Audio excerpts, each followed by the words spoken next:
ئێوارەتان باش من سامان بەشارەتیم بەرنامەی حەو پرسیارتان پێشکەش دەکەم.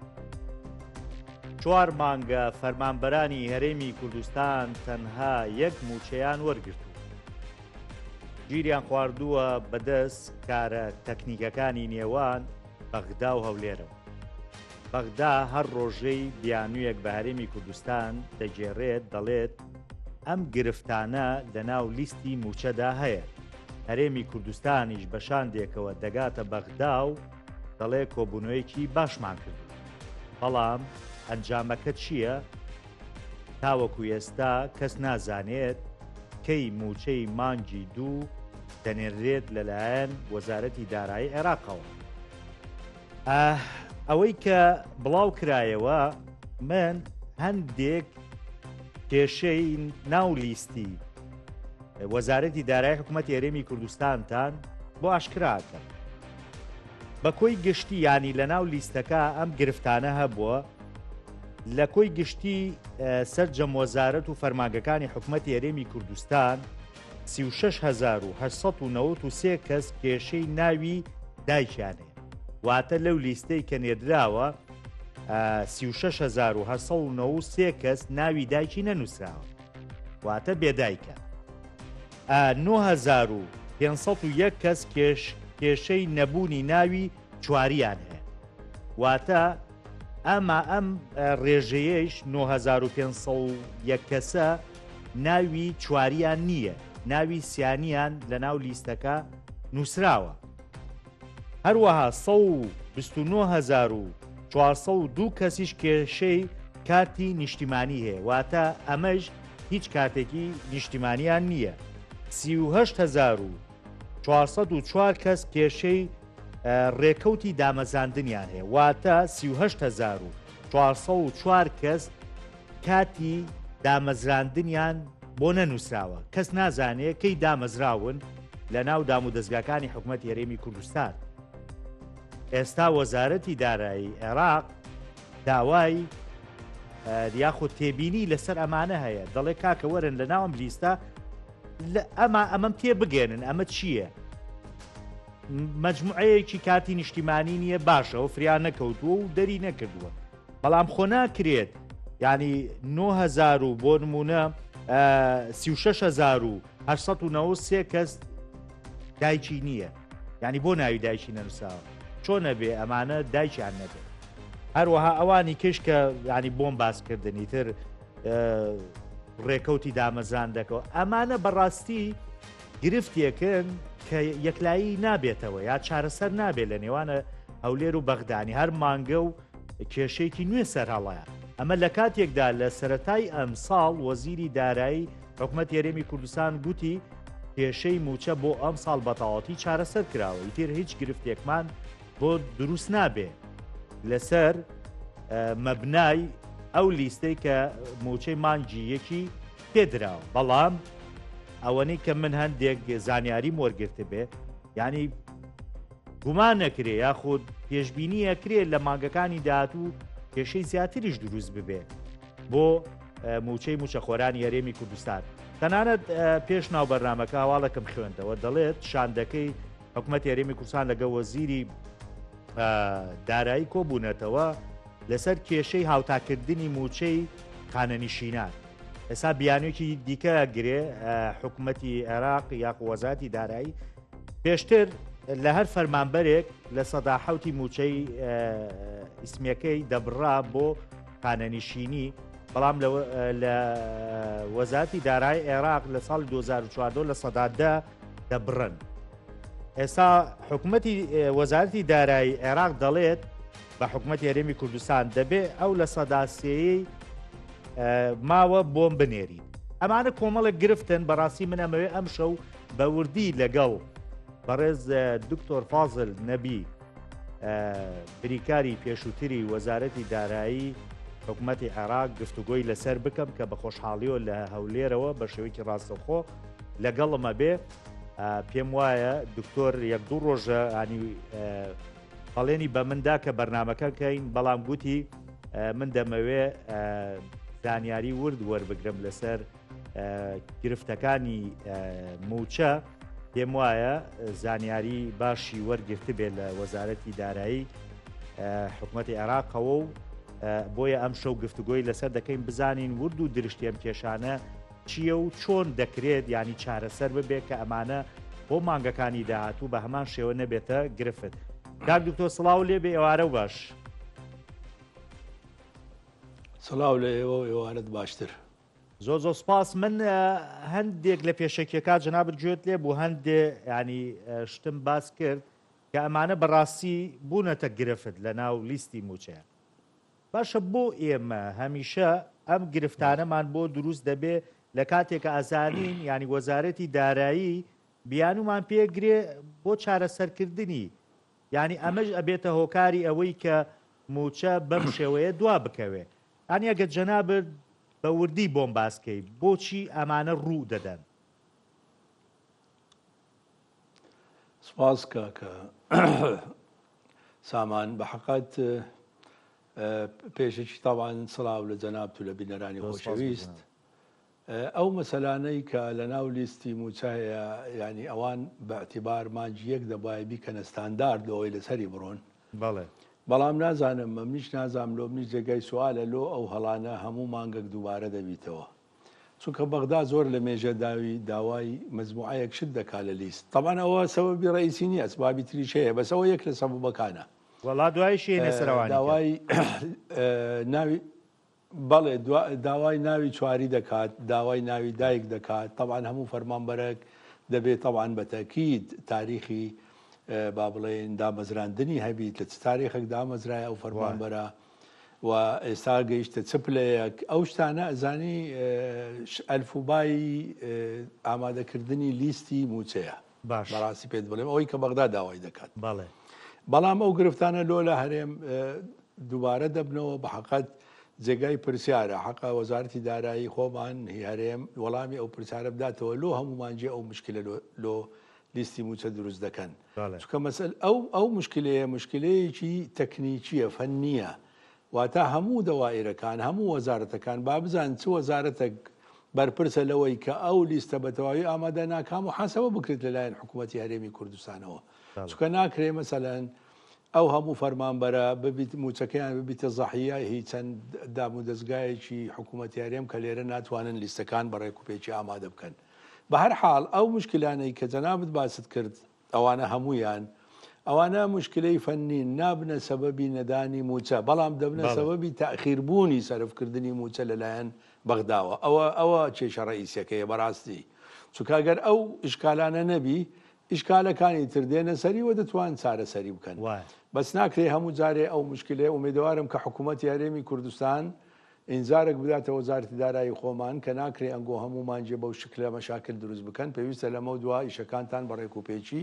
وەکو ئەو ستانداردەی کە وەزارەتی دارایی عێراق داوا دەکات بەو شێوەیە لیستەکانتان بنێرن لۆ بەغدا. زۆر باشە خۆ ئەمە بیانووە وەزارەتی دارایی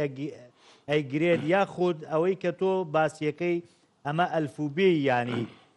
ئامادەکردنی لیستە کە دەبێت وەزارەتی دارایی بە شێوەیەکی ڕێکوپێک ئامادەی کات و بینێرە بۆی موچەی فەرمانبەران بەڕاستی ڕەوانە بکرێت.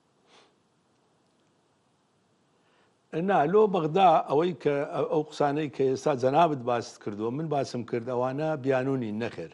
ئەوانە لۆ چونکە بەنسبەت ئێمە ئێستا بەغدا دەمێکە کە لیستەی موچە وەردەگریت لەبەر ئەوەی پێشتر لیستی موچە نەدەچوە بەغدا لە بەغدا بە گوژمە پارەکە دەهات بە کولەن. ئێستا بەغدا کە دەیەوێت تەدقیق بکات دەیەوێت وەکو فەرمانبەرەکانی خۆی هەموو ئەو معلوماتانەی لابیت لۆ ئەوەی زانی ئەوانیش لەوێ جارێکی تر ممکنە پێداچوونەوە دەکەن بە ناوەکان لۆی ئەگەر مەسەن ناوی دایکت هەیە ئەو وەختە ئاسانترە لەوەی بزان چێت دوو موچە و سێ موچە وەردەگریت تاریخی دامەزراندنت لەوەی بزان ئایا ئەو پیاوە لەو ڕۆژی کە دامەزرایە پلەکەی ڕاستە ئەو پلەی کە ئەو ڕۆهاتیتە ناوی لێ تێیدایە یاننا ئەوانە نەخێر ینی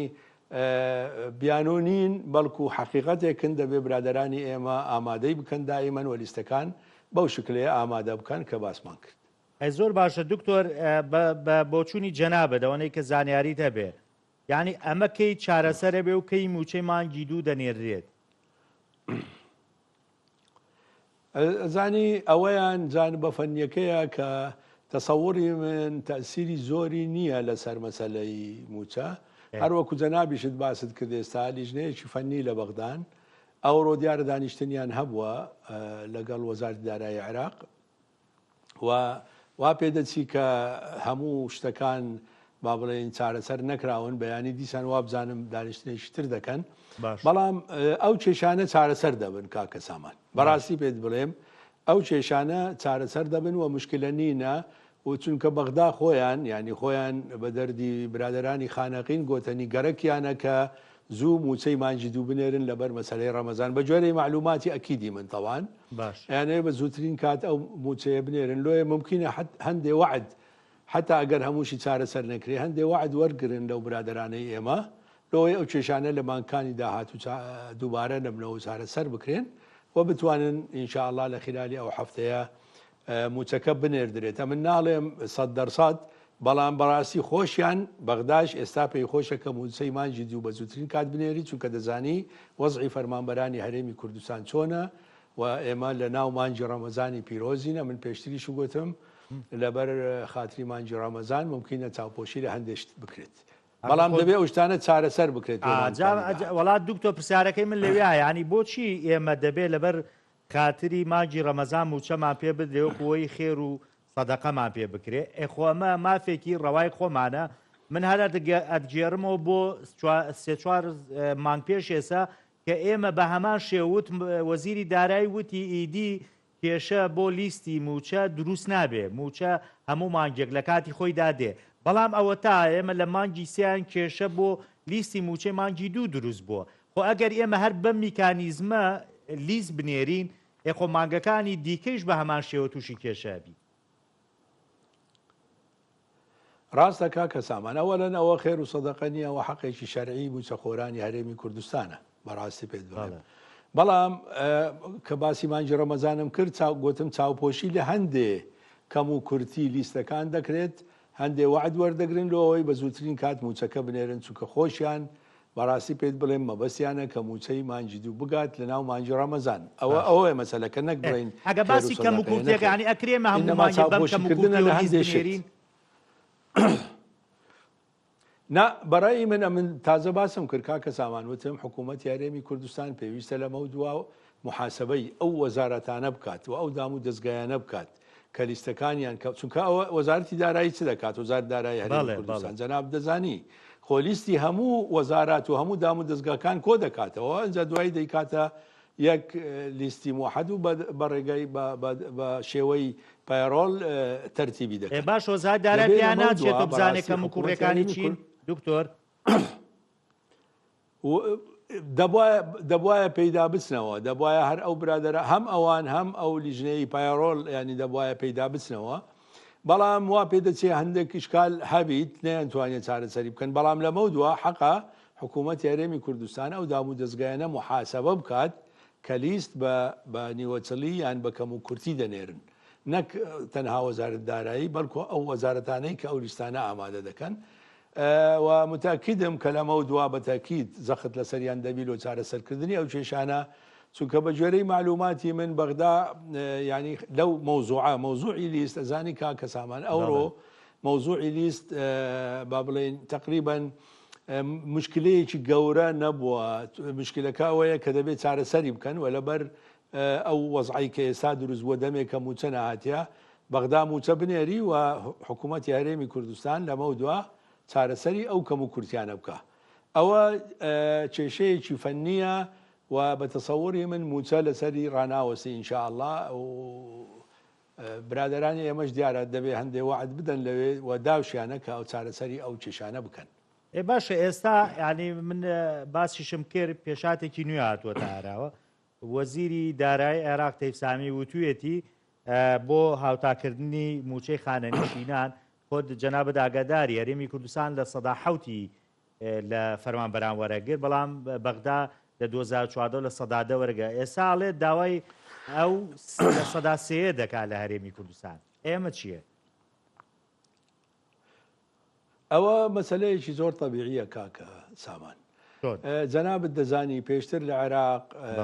بڕینی با بڵێن نسبەی تەقاعود 7% بووە و هەرێمی کوردستان لەسەر ئەو حەفلە سەتە ڕۆیشتە لە ئەوەلەوە لە 2014 کاتێک کە ئەو نیزامەی نوێ دەرچوو هی موچە و موچەکان ئەوانەی بەرز بوون هەندێک کەم کرایەوە ئەوانەی لە خوارەوە بوون موچەی ئەساس هەندێک بەرز کرانەوە نسبەی تەقاعودیەکەش کرایە 10%. مەسەلەیەکی زۆر طبیعیە کە هەر فەرمانبەرێک لەبەرەوەی لەمە دووە موچەی خانەنشینی لە بەغدا وەردەگریت لۆیە پێویست بەوە دەکات کە استقطاعاتی تەواوی لێکرابی وەکو ئەوەی کە لە بەغدا کرایە و ئەوە مەسەلەیەکی زۆر زەحمەت نییە چونکە ئەوە لە فەرمانبەران ئەوەل و تالی لە فەرمانبەرەکان دەبڕێت بەڵام بە نسبەیەک لەوەی تەسیر لە معاشەکانیان نەکات زۆریش طبیعیەوە بەسن کاتی خۆی کامل خانەنشین بووم لە بەغدا ئەمان مشکلەم هەبوو فەرقەکەمدا یعنی ئەو فەرقەی کە هەبوو لە بەغدا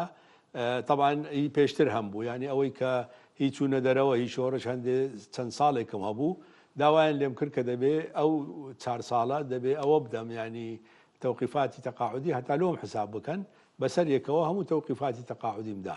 ئەنجا ئەوە مەسەلەیەکی طبیعیە مەسەلەیەکی زۆر زەحمەت نییە و ئیشکالێکی زۆر گەورە باشە هەرێمی کوردستان چێتە ژێرباریە و پارەیە کە بیدات و بە بەغدا خۆ بڕێکی زۆرە شەرت نییە هەرێم وەکو بە جەنابتم گوت نانەوەکو بە جەنابتم گوت ئەو حەفلە سەتە لە موچەخۆران بڕایە ئەو سێ لە سەتەش جارێکی تر لە موچەخۆران دەبڕێتەوە لەوەی بتوان توقیفاتی تەقاعودی ینی جگە لە سەدات دەکەن کاک دکتۆر تا کاتێک کە خانی بەڵێ بەڵێ جگە لە چونکە ئێستا سەتادەیە سەتادەی کاتە بێت بە سەدا 11 تەقسیتەکان ممکنە لۆیان تەقسید بکەن بە شکلێک کە تەسیر لە معاشەکانیان نەکات نازانم چۆن ڕێک دەکەون هەردوو لا بەڵام ئەوە مەسەلەیەکی طبیعیە ینی بابە طبیعی وەریگرین مەسەلەیەکی بیان و گرتن و ئەو شتانە نییە نەخێر مەسەلەیەکی زۆر طبیعیە چونکە لە عێراق کاکە سامان لە عێراق سندوقی خانەنشینی هەیە ئەزانی سندوقی خانەنشینی ئەو پارانەی کە لە خانەنشینان تەوقیفاتی تەقاعودی دەبڕێت دەچیتە ئەو سندوقە سندوقی خانەنشینی ئیستیسماری ئەو پارەیە دەکات دەزانی یعنی چونکە ئەو پارەیە بەش ناکات جەنابەت دەزانی کاتێک کە ئێمە لە بەغدا بووین مەسەلەن ئیستیسمارمان دەکرد ئەو پارەیە لە هەندێ پرۆژە لە هەندێ مەسایل لە هەندێ دەرکردنی سەنەداتی خەزینە مەسەلەن لۆ ئەوەی ئەو پارەیە زیاد بکات وە دواتر سندوقی خانەنشینی بتوانی پارەی خانەنشینان بدات ئەنجا لۆیە ئەوە حەقی سندوقەکەیە نەک بڵێن حکوومەتی وەکو حکوومەتی عێراق حەقی حکوومەتی عێراق بی لۆیە بە مەسەلەیەکی طبیعی وەریگرین ئەوە زمانێکی باشتریشە لۆ فەرمانبەرانی ئێمە کاتی کە خانەنشین دەبن ئەو کات تووشی مشکلە نابن چونکەگەر ئێستا بە شکلێکی با بڵێن ئاخرەیەوانەی دکتۆر لە ماوەی بۆ نمونە ئەو 9 ساڵی لە ڕابردووە خانەنشین کراون ئێوانە چی؟ بەڵێ واللهی جا ئەوانە بە حەقەت مشکلە دەبێت چارەسەریان لەوە بینرێتەوە دەکرێت تەقسید بکرێت لە خانەنشینیەکەیان کاکە سامان دەکرێت تەقسید بکرێت زۆر باشە ئێستا گرفتێکی کە هەیە کە گوایە بۆ نمونە ئەو کەسانەی کە لە کاری وەزیفی بۆ نمونە مۆڵەتی ساڵیان کردووە بدون موچە ینی بێ موچە یا بیانەوێ بگەڕێنەوە ئێستا تەنها موچەی ئیسمیان بۆ هەژمارەکرێ ئەمە چۆن چارەسەرەکە ئەمە تا کۆتایی ساڵە یان نەخێت تا ئەو کاتەی دەنگ بە هەمواکردنەوەی بوجە ئەدرێ نا ئەمن بە حەقەت نازانم ئەوانەی کە ئیجازەی مۆڵەتی دایکایەتی وەردەگرن جەناب دەزانی تعلیماتی خۆی هەیە و ئەو تعلیماتی کە لە عێراق جێبەجێ دەکرێت ئەو تعلیماتە جێبەجێ دەکرێت هیچ عیلاقەی بە مەسەلەی جەداولی بودجەی ساڵی 2025ەوە نیە ئەو مۆزوعە هیچ عیلاقەی بە دایکایەتی نا بۆ نمونە کەسێکی کە کارێکە ساڵێکی کردووە بە مۆڵەت و دەیەوێ بگەڕێتەوە بەڵێ ئەوەیان ڕاستە ئەوەیان تەماشای لە عێراق دائیمەن ئەو کێشە نییە ئینەما دائیمەن تعلیمات دەردەچی پێشی ساڵ کە مەسلەی گەڕانەوە مەسلەی ئەوانەی لە ئیجازە ئەوانەی بەڵێ لە ئیجازە دەگەڕێنەوە نەقل و ئینتیقال هەموو ئەو شتانە ڕادەوەستی تا ئەو کاتەی کە بودجە مسادقە دەکرێت دوای مسادقەکردنی بودجە ئەو شتانە جارێکی تر دەست پێ دەکاتەوە بەڵێ ئەویان بەو شکلێ زۆر باشە ئێستا بەڕاستی من یەمەوە سەر ئەوەی کە هەندێک زانیاریانی لای منەیە نازام لای جەنابیشت دقیقەیان نا ئێستا ئێمە جەنابەت لات معلومە کە پێشتر حکوومەت هێرێمی کوردستان لە داهاتی نانەوتی 80 ملیاریە نان بەڵام لە مانگی یەکە کردی بە 51 ملیار ئێستا دەگوتریانی بەناوی وەزیریەوە تەیفسامیەوە ئەڵێ داوای 150 ملیارەکە ئەڵێ ئەو داهاتی نانەوتێ زۆر لەوە زیاترە ئێوە کە ئەیەن بە من ئەمە منەیەنێ بەڕاستی منیش ناتوانم ینی موچە بەو شێوەیە ڕەوانەی هەرێمی کوردستان کەم کاکە سامان ئەوە سەبەبی ڕئیسی تاخیربوونی موچەیە بەڕاستی پێت بڵێ وەڵام منیش بۆی هاوردە وردە هاتوتم با بێمە سەر کێشە ڕاستەقینەکە سەرچێکە بەڵێ ئەگەر جەنابەت بە فکرت بی لەگە توش و لەگە تەلەڤیزیۆنەکانی تریش ئەمن باسم لەوە کرد کە موچە چارەسەر بووە گەیشتنە ئیتیفاق بەڵام بە شەرتەک ئەگەر هات و مەسەلەی داهاتی ناوەخۆ نەبیتە کێشە ئەوە قسەی من بوو پێشتر کە کردم وەکو ئەوەی لا تەقرەبو سەڵات و دوایی دەبێت تەواوی کە یا یعنی وأنتم سکارە لا تقربوا الصلاة بتني كافي نية تبري ولا موسى ددري لموضوع نخير موسى ددري بلا شرطك مسألة داهاتي دا خوي غيري نوتي نبيتا تشيشل بين هردولا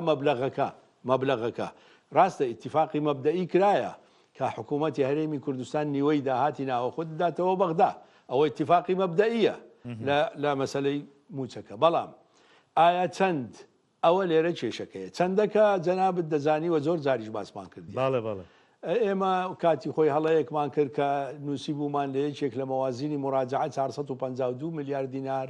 داهاتی ناوەخۆی غەیری نەوتیمان هەیە طبعاً دواتر برادرانی ئێمە کەوتنە خۆیان وتیانەوە بە هەڵە نووسرایە و ئیلا ئاخری و ئەو شتانە عراق گوتی باشە قەیدی ناکا ئەوە هەڵە بوو ڕاستی کەنەوە و وەزبەڕێز وەزیری دارایی ئەو کاتوتی ئێمە 350 میلیارد دینار تقریبان لەو حدودە مانگانە داهاتی ناوەخۆی غەیری نەوتیمان هەیە دواتر طبعاً جەنابەت دەزانی وەزیری دارایی ئینسانێکی تەکنیکیە ینی فەنیە لە ئیشەکەی خۆی کاتێک کە مەوازینی مراجعەی داوا کردی ساڵی 2024 کە تەماشەی کرد تقریبا مانگانە زیاتر لە 350 میلیارد بە حدودی 352 میلیارد شتێکی وا دەکەویت مانگانە بە معدل طبعاً ئەمە دەڵێن معدل لۆ چونکە هەموو مانجێ وەکو یەک نییە هەندێکمان کەمترە هەندێک مانگ زۆرترە بەڵام ئەو فەرقەکی گەورە نییە یعنی تو ناتوانانی بڵێ وەڵا ئەو مانگە 100 میلیارد بوو بەڵام مانجی دواتر 500 میلیارد بوو بە هەردووچی بۆ 600 نەخێر شتی وان نییە یعنی دەکرێت مەسەن 20 میلیارد 30 میلیارد فەرقێک هەبی بەڵام نەک فەرقی گەورە طبعاً ئەوان ئێستا لە مێشتی خۆیان شتێکی وەکو 350 میلیاریان کردیتە قاعیدەیەک ستاندارد دەکرێت خۆیان جەنابەت دەزانینی ئەوەی 350 175 ئەوان لە بیدایەت گوتیان لە بیدایەتی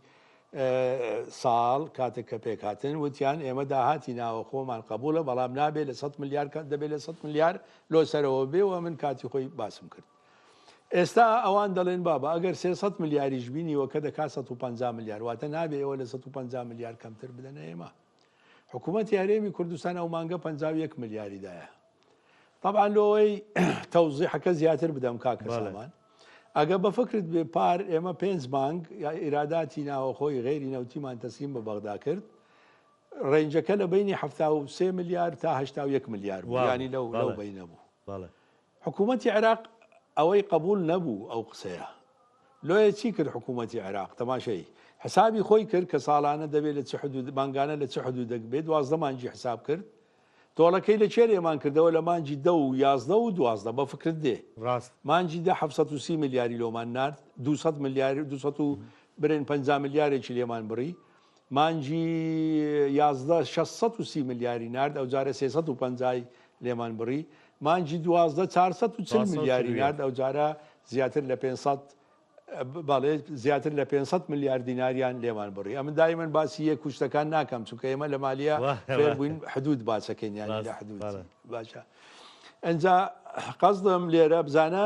بەو شکلە بوو کەواتە ئەوان 81 میلیارەکەشیان قبول نەبووە کە ئێمە پار ناردیتمان دواتر لیان بڕینەوە لە مانگەکانی دواتر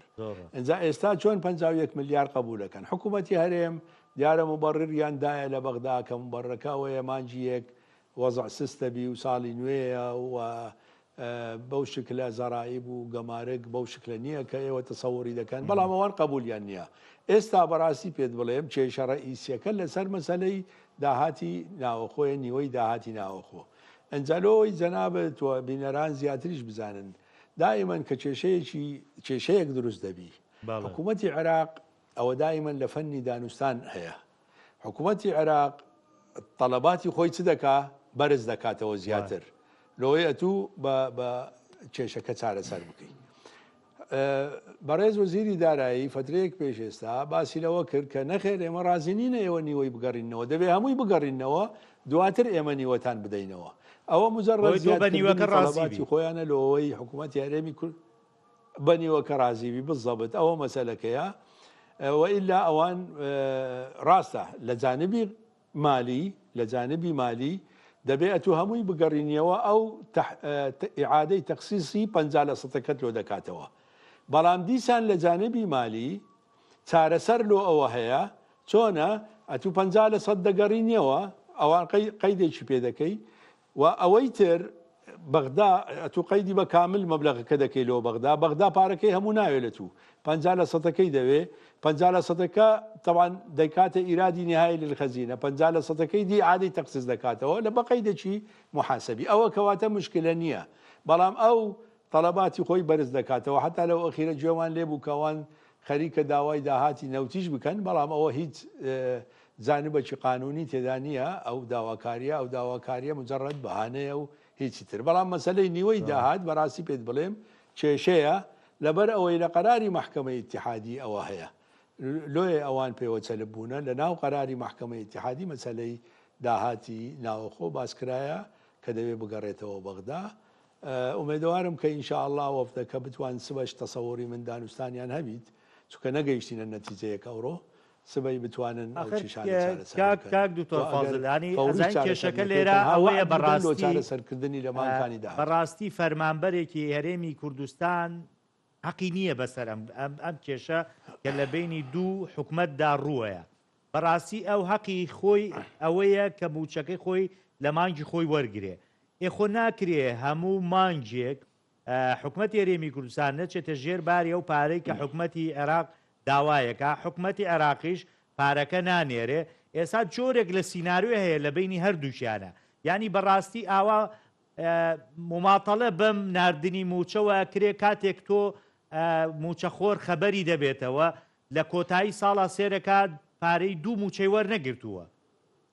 ئەو لێی ئەبڕێ ئەم کەمی بەدەستگەی و موچەکە دابش ناکە وەکوەوەی کە لە ساڵی ڕابردوو ڕوویە موچەی مانگی 12 دابش نەکراتەوە. وڵای کاکە سامانە من 100% لەگە جەنابتم مەسەلەی موچەی فەرمانبەران ئەمن بە دڵ و بە گیان و بە زەمیر لەگەڵ فەرمانبەرانم کە پێویستە موچەکانی خۆیان لە کاتی خۆی وەرگرن چونکە هەموو داهاتی هەر فەرمانبەرێک تەنها موچەکەیەتی ئەوڕۆ جەناب دەزانی ئەوەندە ئیش و کار نییە کە فەرمانبەرێک بتوانی بچی ئیشێکی تایبەتیش بکات. خەڵک ئاسان نسبەی ینی عمالەی ینی عاتڵ عن العمل یەکجار بەرزە لە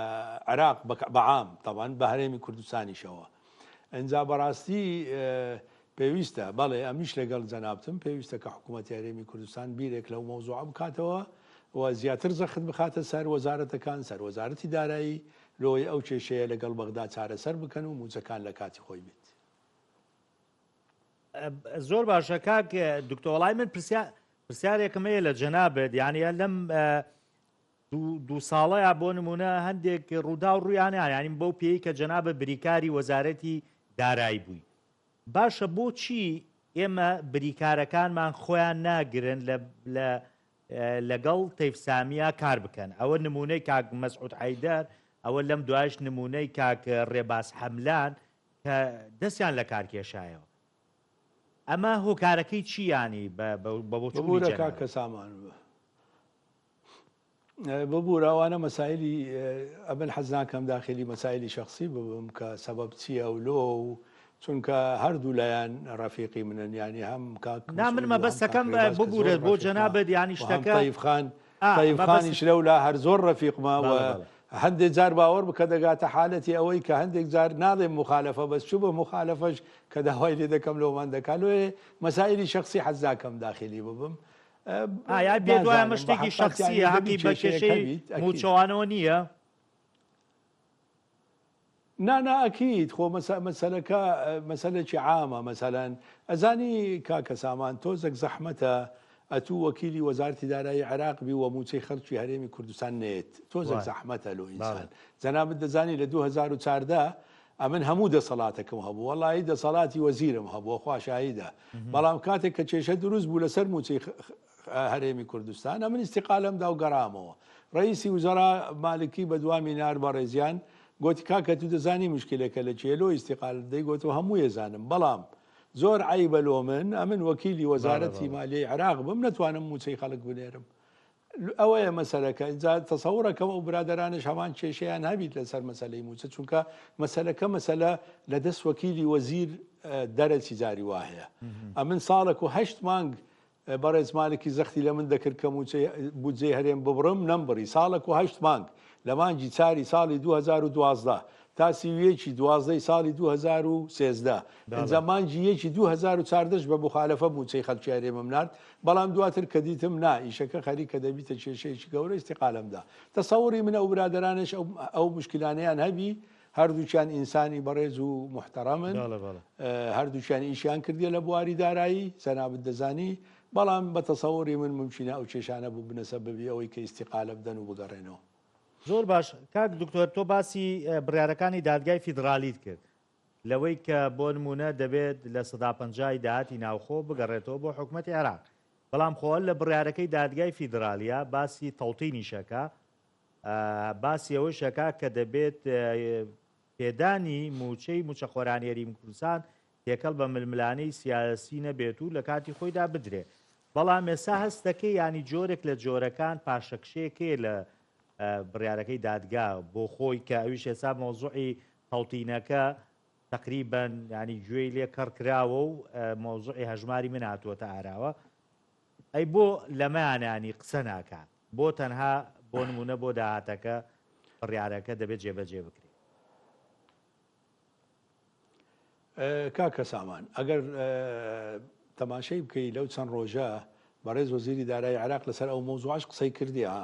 بەڵام ئەو مۆزوعە خودی محکەمەی ئیتیحادی چارەسەری کردەوە جەنابەت دەزانی محکەمەی ئیتیحادی لۆی هەیە قەراراتی خۆی تەفسیری بداتێ دواتر یان مەسەلەن ڕاستکردنەوەیەکی لۆ بکات بەڕێز سەرۆکی محکەمەی ئیتیحادی تەفسیری دا ئەو مۆزوعە دواتر وای لێ هات کە هەژماری من خۆی تەوتینە طبعا لە ناحەی مالیشەوە هەژماری من تەوتینە کاکە سامان ئەو مۆزوعە محاولەیان کرد لە بەغدا کە زۆر باسی لێوە نەکەن و چارەسەر بکرێت جار و بار کە کێشە دروست دەبی ئەوان چ دەڵێن باشە ئێمە هەژماری منمان قبولە بەڵام دەبێ هەژماری من بدەنە ئێمە یعنی با بڵێن هەموو حساباتەکانی فەرمانبەران وڵای دوکتۆر ویستم ئێستا بۆچی ئێستا وای لێ هاتووە ئێستا ئەلەساس وەزیری دارایی ئەڵێ ینی ئێمە باشە وەکو تۆ ئەڵێ هەژماری من ماقبوڵە بەڵام ئەبێ ئێمە موچەکە لە ڕێگەی بانکەوە بخەینە سەر هەژماری موچەخۆران نەک حکوومەتی هەرێمی کوردستان ئەو جاروبار ئەو زەختە بەکاردینی جاروبار و دواتریش لی پشیمان دەبنەوە ئەزانی لۆ تەماشای ئەمە مشکلەیەکمانەیە کاکە وەختی خۆی برادرانی ئێمە لە ساڵی 2019 ئەوانەی کە لە بەغدا بوون بە تایبەتی لە وەزارەتی دارایی بوون عفوان مشکلەیەکیان دروست کرد لە قانونی ئیدارەی مالی ئێمە ئێستاش هەرێمی کوردستان بۆتە زەحیەی قانونی ئیدارەی مالی چونکە لە قانونی ئیدارەی مالی هەرێمی کوردستانی وەکو محافەزەیەک حساب کردیە یعنی سوقلێکی نەدایتە هەرێمی کوردستان بەڕاستی پێت بڵێم جیای کاتەوە لە محافەزات مەفروزە جیای کاتەوە چونکە هەرێمی کوردستان حکوومەتی هەیە پەرلەمانی هەیە جەنابەت دەزانی ینی هەموو دەستگاکانی هەرێمێکی بە تەواوی هەیە لەبەر ئەوەی کاتی خۆی ئەو هەڵەیە کرا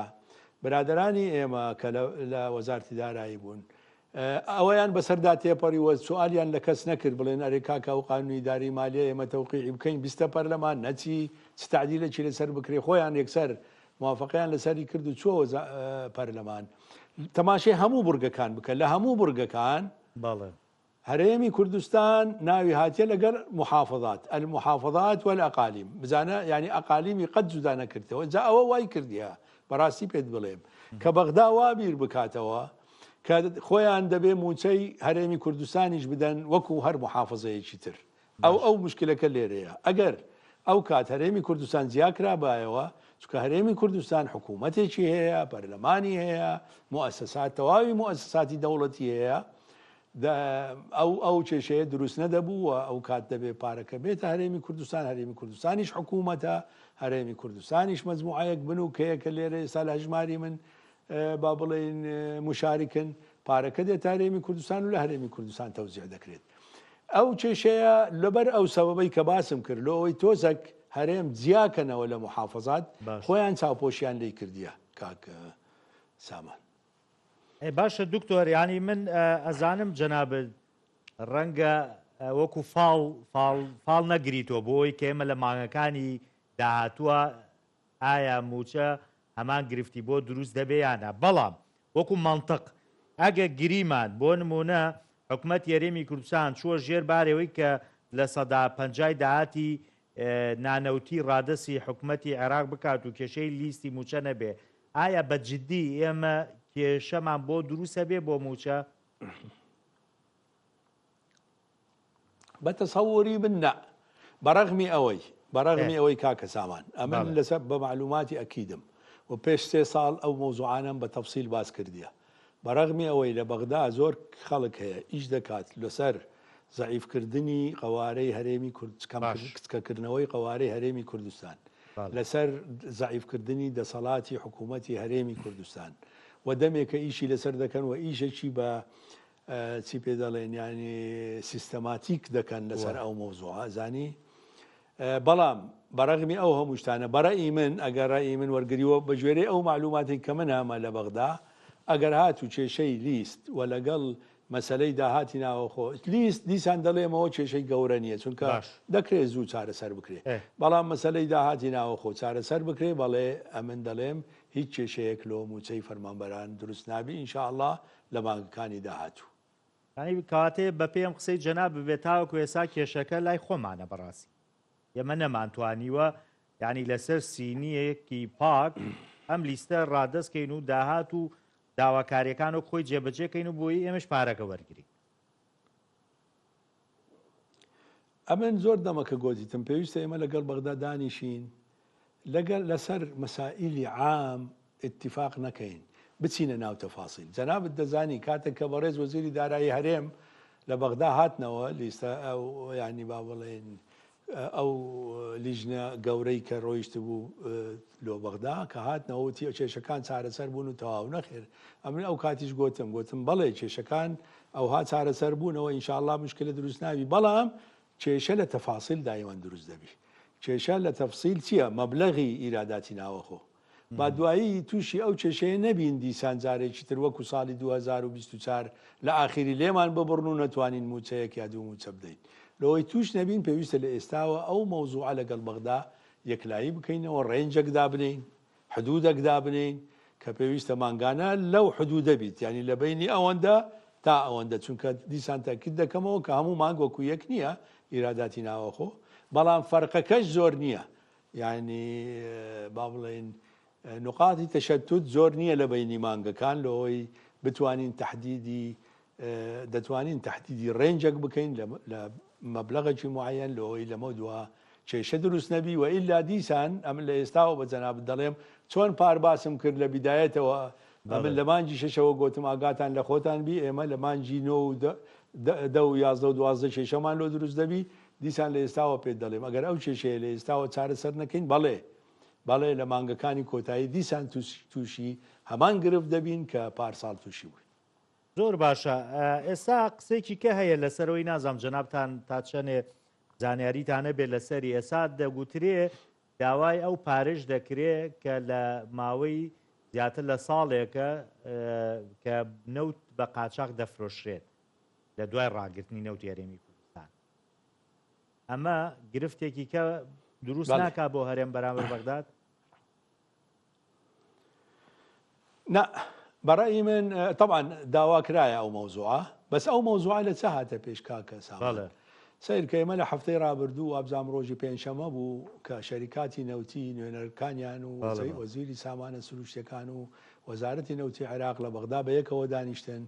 يشكل طبعا نقيشنا نتيجة لبر مجموعة كأسباب يكك لأسباب كان أو أبو كشركاتي نوتي داواي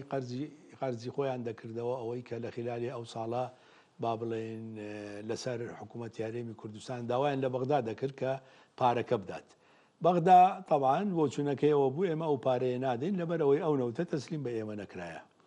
او شلوي هسري هالطا حقيقه داي مليار دولار لناحي قانوني بهمو قانون كان بله داوي مليار دولار كان يقوايا زيان بيجي بله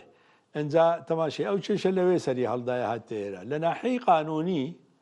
اگر تماشي همو قانون كان مالي بكي العراق عراق او حقينيه تا اوروش او حقينيه كداواي او اراداتي نوتي بكات لو سو كإراداتي نوتي او كاتا عراق حقي هي داوا بكات كاگر هاتو عراق كوي بوجي هرمي كردستاني سرب بكردايا سو كمسألة داهاتي نوت مرتبطة بكوي بوجي هرمي كردستان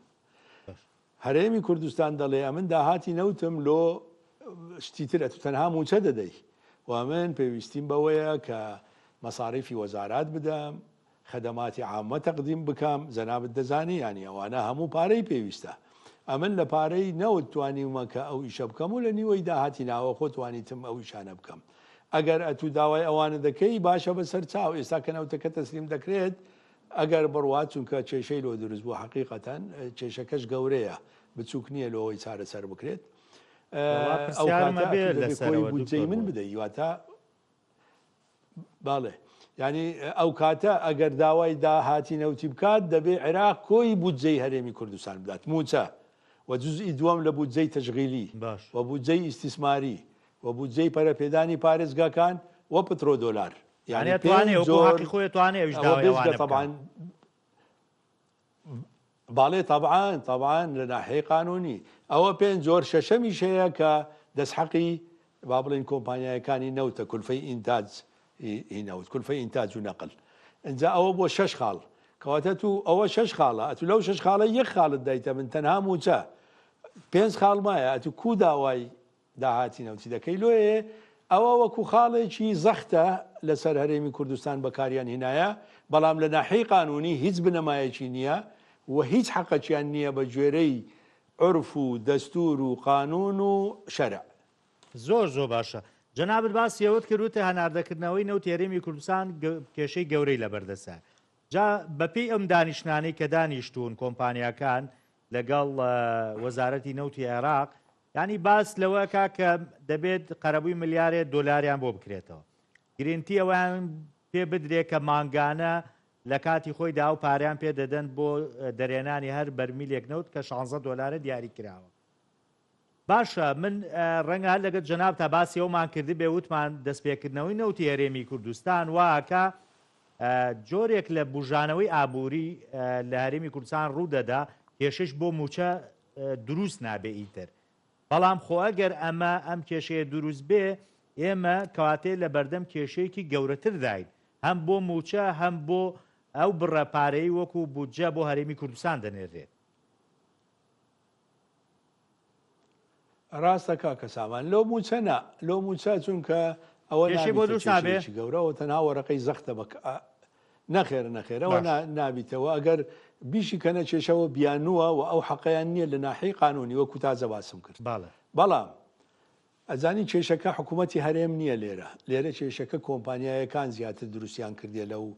دانوستانە بەڕاستی و کێشەکە ئەوەی ئەوان داوای 1 ملیار دۆلار دەکەن کە حکوومەتی عێراق دەڵێ بە هیچ دکتۆر بینی خۆمان بێڵێ حکوومەتی هەرێمی کوردستان خوتوکەیانە لەژێرەوە نازانم ئەمن ئەو معلوماتم نییە تو صحفی ممکنە لەو معلومات پەیدا بکەی ئەمن ئەو معلوماتم نییە بەڵام ئەوە جارێ ئەوە عێراق ناستە ژێرباری چونکە دەڵێ ئەو نەوتە تەسلیمی من نەکرایە تا من بتوانم قەرەبووتان بکەمەوە ئەوە جانبک جانبی دوام بەڕاستی لەوەش